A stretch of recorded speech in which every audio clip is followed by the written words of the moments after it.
আজকে আমরা তৈরি করব রাঁধুনি রেডিমিক্স দিয়ে সহজ উপায়ে রেস্টুরেন্টের থেকেও বেশি মজার তেহারি রেসিপি। প্রথমে একটা হাঁড়িতে দিয়ে দিব সরিষার তেল 1.5 কাপ।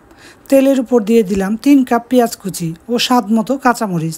পেঁয়াজটা হালকা বেরেস্তা কালার আসলে দিয়ে দিব আদা 1/4 কাপ, রসুন 3 টেবিল চামচ।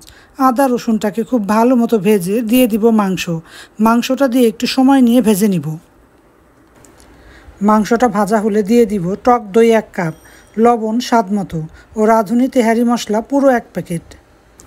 এবার লবণটা টেস্ট করে পারফেক্ট করে নেড়ে চেড়ে ঢেকে রান্না করব মাংসটা পুরোপুরি সিদ্ধ হওয়া পর্যন্ত। আমার মাংসটা পুরোপুরি সিদ্ধ হয়েছে। এবার এখান থেকে কিছু মাংস তুলে রেখে দিলাম হঠাৎ মেহমান আপ্যায়নের জন্য। এবার ওই হাঁড়িতেই দিয়ে দিব ধুয়ে ঝরিয়ে রাখা 4 পট চাল, স্বাদ মতো লবণ, স্বাদ বাড়ানোর জন্য দিব শাহি জিরা, একটু ভেজে দিয়ে দিব কাঁচামরিচ এবং 1/4 কাপ গুঁড়ো দুধ। নেড়ে চেড়ে মিশিয়ে দিয়ে দিব পানি, 4 পট চালের জন্য 7.5 পট পানি। নেড়ে চেড়ে পানি শুকিয়ে আসলে দিয়ে দিব কেওড়া জল ও গোলাপ জল 1 টেবিল চামচ করে।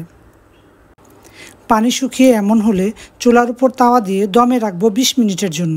তবে 10 মিনিট পর দম ভেঙে নেড়ে উপরের পোলাওগুলো নিচে দিবেন।